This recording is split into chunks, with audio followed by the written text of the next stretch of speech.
Ok, dans cette vidéo, je vais te montrer une recette de pâte à pizza simple, facile, efficace pour arriver à une pizza qui ressemble à peu près à ça, là. Je sais pas où je vais la mettre, sans te prendre la tête. Alors reste bien jusqu'au bout de la vidéo parce qu'en vrai, pour moi, les étapes les plus importantes, c'est vraiment à la fin du pétrissage. Allez, c'est parti, on y va. Pour la recette, on part sur quelque chose de sûr. On prend 500 g de farine, 10 g de sel, 2 g de levure fraîche de boulanger, 300 g d'eau. Donc là, on fait ce qu'on appelle le phrasage. L'idée, c'est vraiment de mélanger tous les ingrédients ensemble pour obtenir une pâte homogène. Donc pour ça, on peut utiliser soit une cuillère, une spatule, ce que vous voulez, ou directement les mains, comme je fais. Donc là, vraiment, on vient tout chercher et on obtient une boule de pâte où tous les ingrédients sont mélangés ensemble. Ensuite, on va laisser cette pâte se détendre 10-15 minutes pour commencer la phase de pétrissage. Donc là, la pâte, elle s'est reposée pendant 10-15 minutes. Les ingrédients ont fait connaissance entre eux. Et ce qu'on regarde, en fait, là, quand on fait comme ça, c'est le réseau de gluten. Et là, on voit qu'on a presque rien fait et il y a un réseau qui commence à se former. Donc il n'est pas encore assez formé. Donc là, c'est vraiment l'idée, ça va être de pétrir. Donc pour pétrir, en fait, on va faire une série de rabats. L'idée, c'est vraiment d'étirer la pâte et de la rabattre sur elle-même, comme vous voyez là sur la vidéo. Et donc ça, on va le faire jusqu'à ce que la pâte se lisse.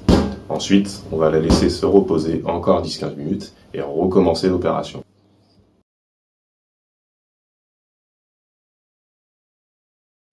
Donc là, la pâte s'est encore reposée 10-15 minutes. On vient regarder le réseau de gluten. Et là, ce qu'on voit, c'est qu'il est déjà bien formé. Il est déjà pas mal, quoi. Donc on va refaire la même série de rabats. Je vous fais un petit ralenti. Regardez, c'est magnifique. On répète en fait la même opération qu'on a fait précédemment. Une fois qu'on a fait ça, on va encore laisser la pâte se reposer pendant 10-15 minutes. Et on va commencer à diviser, à faire nos pâtons à pizza. Donc là, on a laissé la pâte se détendre une dernière fois 15 minutes, et toujours pareil, on regarde le réseau de gluten. Là, pour moi, il est bien, il est un petit peu élastique, il est un petit peu extensible aussi, c'est parfait. Donc là, je vais diviser, je vais faire mes pâtons, et ce que je vous propose, c'est de vous montrer 3 façons différentes de bouler les pâtons.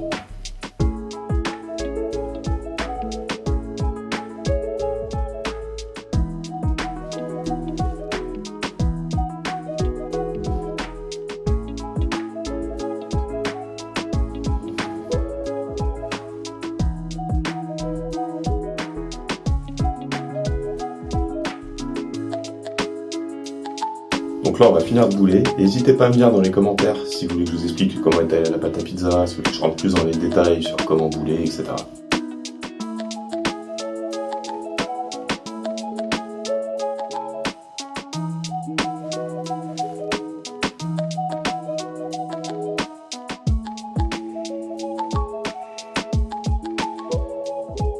Ok, donc comme je vous disais, c'est pas compliqué. Il suffit de laisser faire les choses et d'avoir les petites techniques. Et justement, le but de cette chaîne, n'hésitez pas à vous abonner, c'est de faire en sorte que vos soirées pizza, elles prennent un autre level. Donc ce que j'ai fait en description, j'ai mis le kit du pizzaiolo débutant. Donc, il y a la corde qui va bien, la petite balance, etc. N'hésitez pas à jeter un coup d'œil. Et on se retrouve pour de prochaines vidéos.